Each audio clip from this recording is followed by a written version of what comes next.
तो कहानी में हम देखते हैं कि जब से गिरधारी लाल चाचा को इस बारे में पता चला है कि वो कुछ दिनों में नपुंसक होने वाले हैं, तो अपनी इस बीमारी को लेकर आजकल गिरधारी लाल चाचा काफी टेंशन में रहने लगे हैं। और अब तो ये हर लड़की और औरत को देखकर अपनी आंखें भी बंद कर लेते हैं, क्योंकि गिरधारी लाल चाचा ये बात अच्छी तरीके से जानते हैं कि अगर किसी औरत को इस बारे में पता चला कि ये आदमी तो नपुंसक है, तो उसकी नज़रों में इनकी क्या इज्जत रह जाएगी। फिर एक दिन जब घर की नौकरानी भी इनको थोड़ा मजा देने की कोशिश करती है, तो ये इसके सामने भी अपनी आंखें बंद कर लेते हैं। और जब नौकरानी इस बात का इनसे कारण पूछती है, तो ये सीधे सीधे नहीं बताते कि ये नपुंसक है, बल्कि ये उसको भी गोली दे देते हैं और बोलते हैं कि मैंने ऊपर वाले से मन्नत मांगी है कि मैं कुछ दिनों तक किसी औरत को छूने की तो बहुत दूर की बात है, उसको देखूंगा भी नहीं। आप गिरधारी लाल चाचा का एक दोस्त भी होता है, जो एक दिन इनको एक डेटिंग ऐप के बारे में बताता है, जिस पर हर उम्र की लड़कियां पाई जाती हैं, जिसके साथ आप चैटिंग कर सकते हो और चैटिंग करने के बाद आप इनके साथ जो करना चाहते हो वो भी कर सकते हो। उसके बाद गिरधारी लाल चाचा को इस डेटिंग ऐप पर एक लड़की पसंद आ जाती है, जिसका नाम बरखा होता है। बरखा की उम्र 27 साल होती है और बरखा दिखने में भी काफी खूबसूरत लड़की होती है। उसके बाद दोस्तों गिरधारी लाल चाचा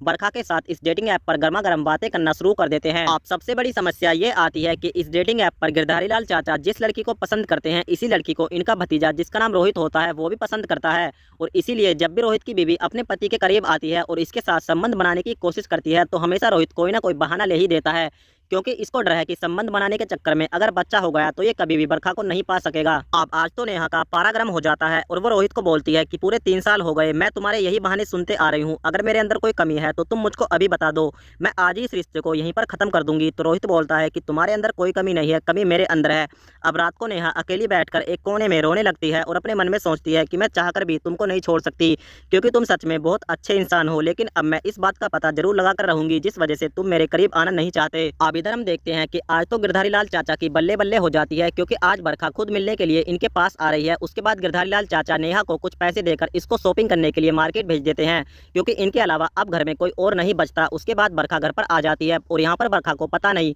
गिरधारी लाल चाचा के अंदर कौन सी खूबी पसंद आती है। वो इनसे सच्चा प्यार करने के लिए बोलती है और रिश्ते को आगे बढ़ाना चाहती है। उसके बाद गिरधारी लाल चाचा भी कुछ ऐसा ही चाहते हैं। तो यहाँ पर जैसे ये दोनों संबंध बनाने लगते हैं, तो यहाँ पर हम देखते हैं कि रोहित अपनी बीवी को खुश करने के लिए अचानक से ऑफिस से पहले निकल जाता है और अपने घर पर आ जाता है। और इसी के साथ सस्पेंस को दिखाते हुए वेब सीरीज का जो पार्ट 1 है वो यहीं पर समाप्त हो जाता है।